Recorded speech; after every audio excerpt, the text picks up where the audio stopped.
Hey guys, this is Helldozer from Zombieland Gaming, and I'm back playing some This Land Is My Land. Now, it is an early access game. And I've been playing, I've got sunk 38 hours into this so far. It's very addicting, and it's very good. I would highly recommend getting this game because for an early access game, the graphics are amazing. There are a few bugs which I'm gonna go over. I'm gonna do my pros and cons list. But this is gonna be the first in probably a 4-part series that I'm gonna do. I'm just gonna do the pros and cons right now. The next one will probably be the little tips and tricks and trinkets and stuff. Then I'm gonna do a short video on fishing, because fishing can be a little tricky.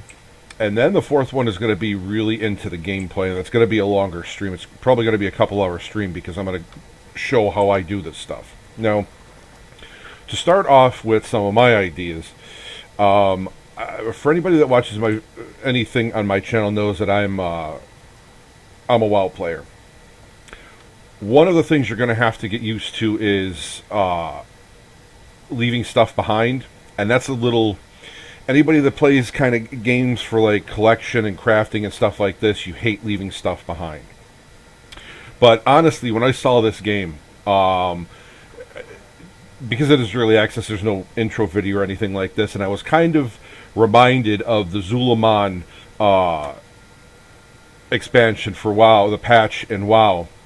You know, the whole troll thing. You know, this is troll land. You want to stay here, you're going to die, kind of thing. And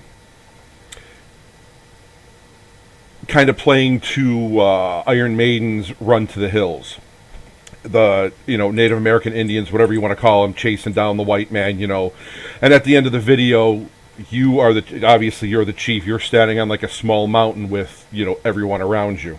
It'd be kind of interesting, as a side note, if somebody were to make a mod for this game and it turned all the Indians into trolls. It would just, I don't know, it would be kind of cool. But as far as pros are concerned, the AI is very smart.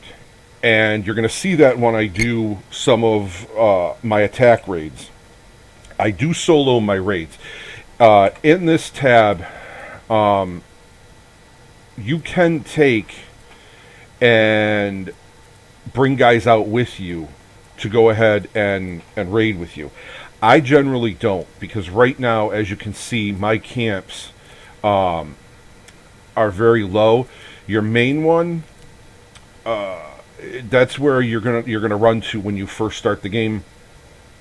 That's already built to have a maximum of 8.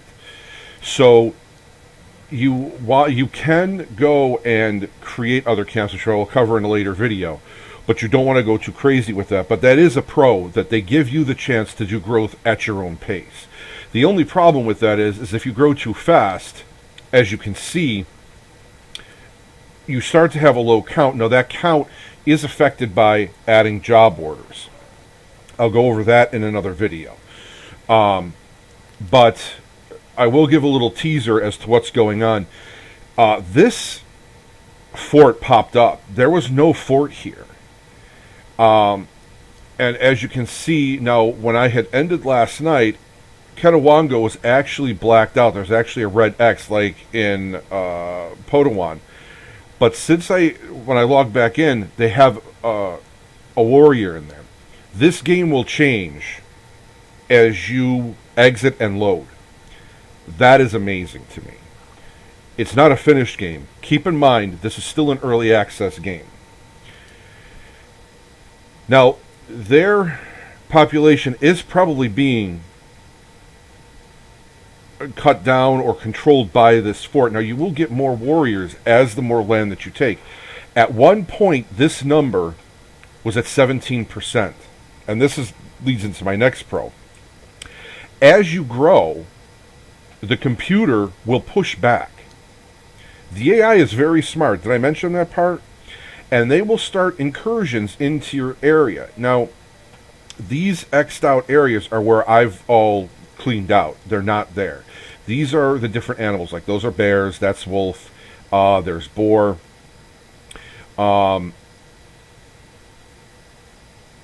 And this is a warrior that's going out to do a specific job. Now, one of the other things I will say is that with the warriors, do not have them craft. Just send them out to gather. And you're going to need to do that, and here's why. You don't have enough time in the gaming day to go out and collect all this stuff. For example, you're going to need wolf pelts and boar pelts to upgrade. And you can go to there to see what it will take to upgrade, and it will increase the number of warriors that you can have. The problem is you do not have enough time. You have to send these guys out to gather. You just do. Like, you just do. There's no way around it. Now, you've got to keep them armed. You've got to keep them with weapon. If you don't, they're going to be susceptible to getting killed and having your own population problems. One of the other really good things is that it is a large map. The red is obviously where I have not gone to take a look around yet, because I cleared out these areas and I actually created one of these camps in here someplace. But as you can see, you can, I will say this as a side thing, and I don't want to get too far into this. You can increase your backpack capacity, but you can also increase the amount. I just have to find it now because I suck when it comes to this. Okay, Scout. The amount of territory you can reveal. Now, you can go up to 4, but as you can see, it's going to take all of my SP points. Which will lead me into something else, kind of side as a pro, is the SP points. You can come to social, and every day you have skill points. SP, skill points. You can take the trading tokens. I really haven't done anything with those yet, but you need this bonus. You can go out and get a bunch of skill points for killing like mad, like shutting stuff down, killing. You can also get some for intimidating, but that will affect your karma, which I'll get into in a second. But I personally, when there's a bunch of guys around, and this is something else I will cover later, knocking them out with stun arrows or by sneaking up behind them and hitting them on the head, they are susceptible to being woken back up by their friends. Now, even if you take their guns, they're going to run around weaponless. But there's still a body that can call out and say, you know, enemy over here. Or it's very intense. So you have to do what you can to get every skill point. Even if you're only going to craft an arrow, that's going to give you 1 skill point. You make 5 arrows at a time. You make 20 arrows, it's 4 points. It ain't much, but it's something. So you're going to want to not have the camp create stuff. You just want them going out to gather for you. The map is also very populated. That's the other thing.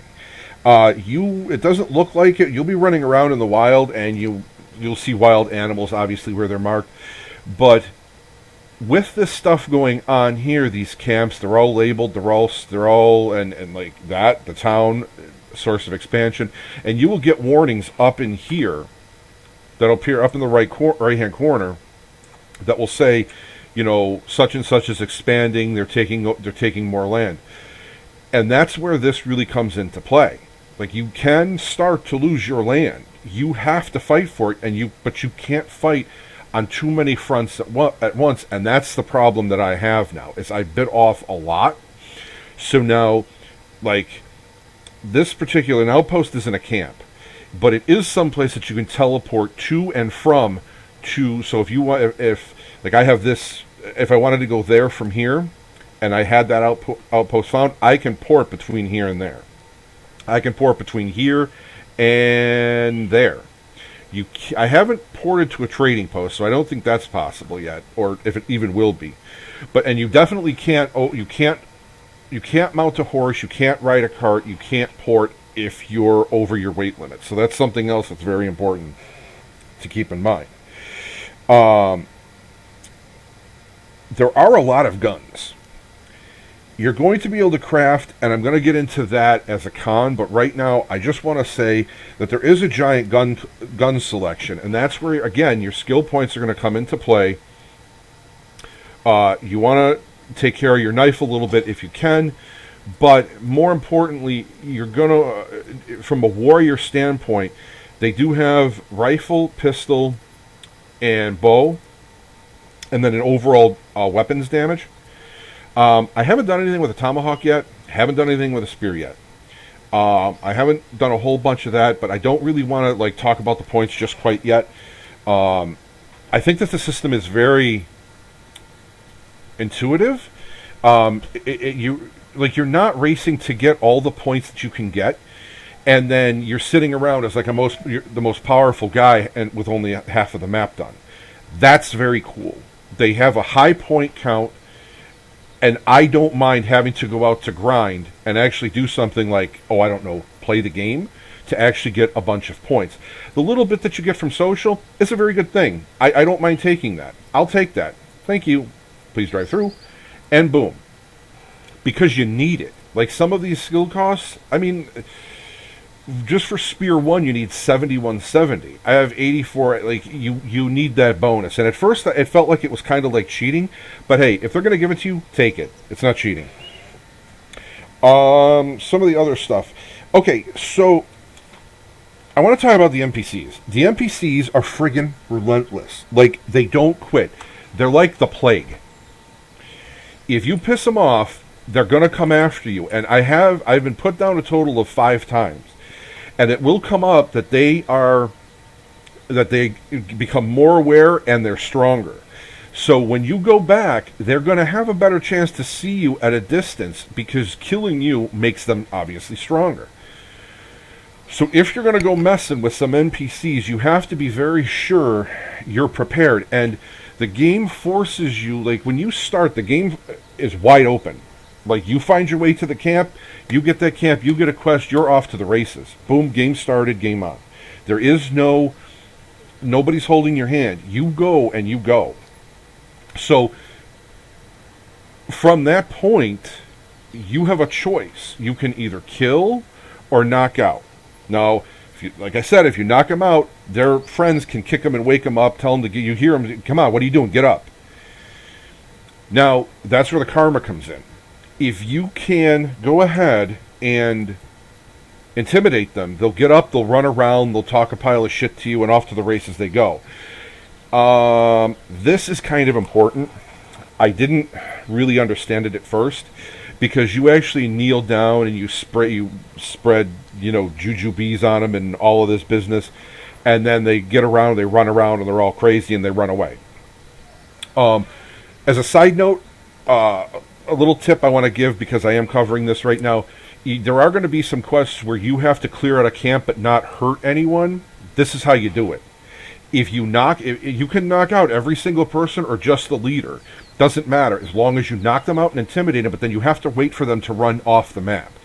That's very intelligent, because I don't know if there's a way to knock them out of the intimidation, but if there was, I think it's kind of intuitive that you have to wait until that NPC has done its thing, and it now has to go, fuck off back to France, and off to the races you go.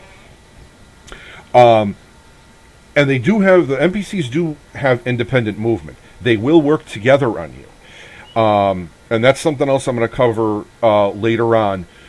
And you'll see when I start my combat. But they do have teamwork.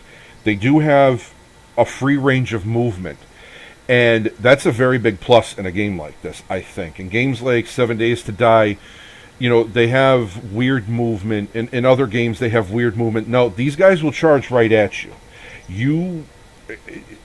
Their warning system, it's amazing. It's honestly freaking insanely amazing what they've done so far. Now, did I mention that this is an early access game? I think I did. Now, going back to the karma system, if you kill, you're going to lose karma. If you knock them out and intimidate them, you're going to gain karma. The key to that is you have to knock them out and intimidate them. You don't knock them out, get positive karma. Knock them out, it doesn't work like that. You have to intimidate them. And you're going to see, because, again, this is a pro, when you go to trading camps, the prices are going to be affected by your karma. So you're going to pay 11 billion guns for 6 rounds of ammo if you have bad karma. There's also a pro in there, or a con in there, which I will get to in a few minutes. But for now, there's still a few more pros. Horse riding takes a little bit getting used to. It's very smooth. I will admit, when you hit the sprint button, it gets a little wild, but the hoof beats are synced. There's like no lag between, watching the horse. Like the horse isn't running with 4 legs, and it sounds like there's 8 legs, if you know what I mean. They're very good about the overall smoothness of the game and how things run. I think that's pretty much it for the pros. Now the cons, the cons are really can almost be grouped up into one thing, but it is because it is still an early access game. It's kind of unoptimized. So when you hit the escape button to go to the options menus or stuff like this, or to quit, there's a couple of seconds of lag, and when you come out of it, there's a couple of seconds of lag. That's optimization. I get it. It's not world ending.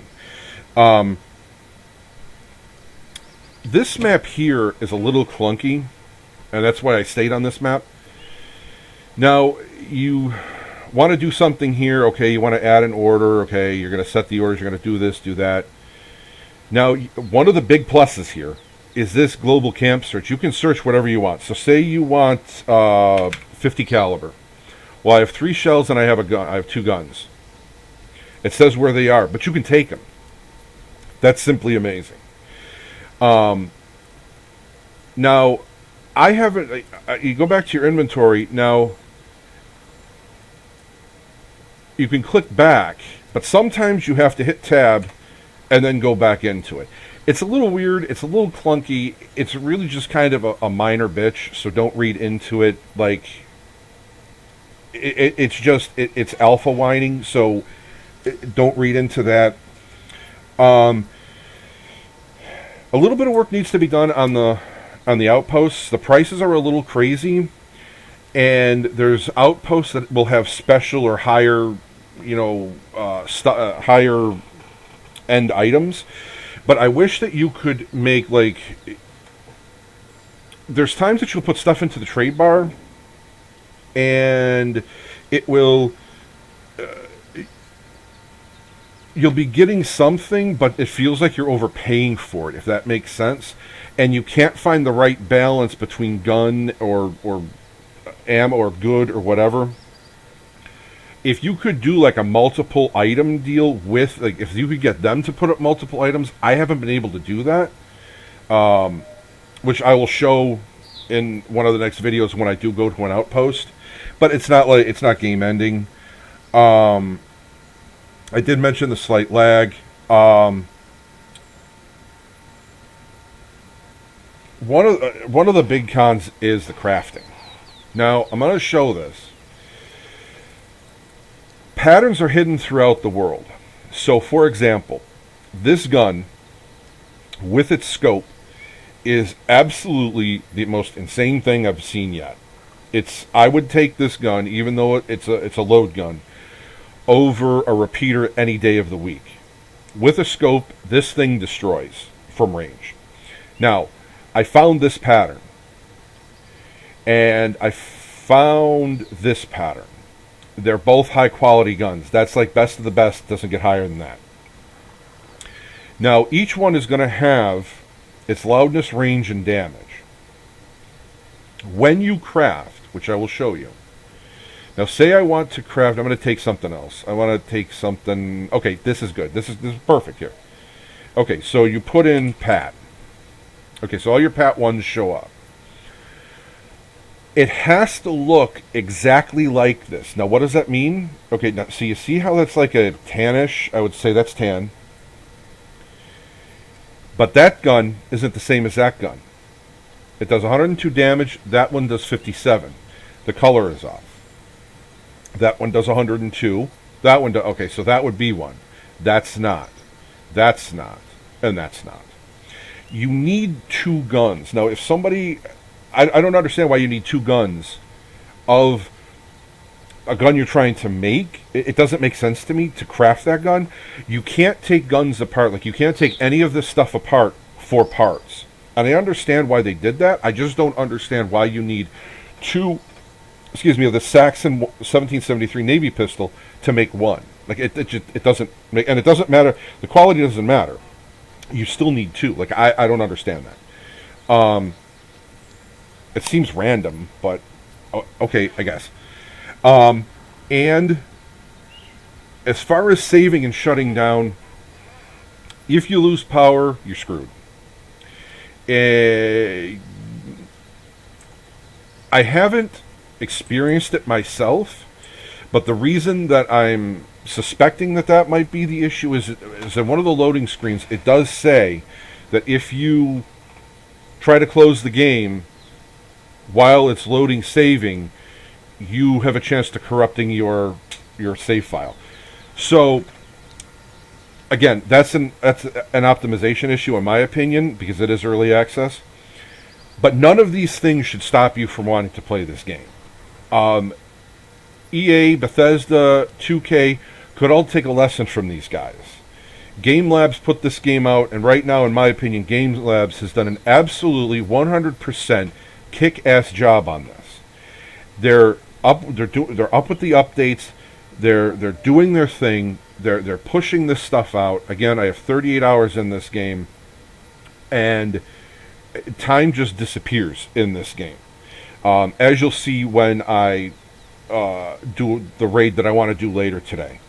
So I just wanted to get this out there. I just wanted to go through this, give you guys a little bit of an idea. If you were thinking about buying this game, I am going to be covering a little bit more, but I'm just going to go ahead, walk around a little bit, show you the horse here, like so. And yes, you can send the warriors out to get horses, so you can increase your horse count so that everybody has one and more. Materials are very easily seen once you get a look at what they look like, as far as wood, the different mats, the different herbs, stuff like this.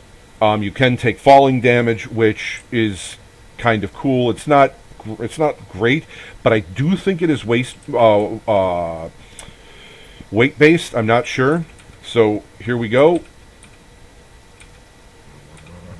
Come here, little buddy. Smile for the camera. Where'd you go? You still over there? Or did... Oh, there he is. And down you go. Alright, so, give you an idea. Okay, we got meat and sinew, and you do get your ammo back. That's another very big plus. Glad that happened while I'm on camera and not saying, "Oh, damn it! I wish I'd have said that. I wish that would have. I would have remembered that."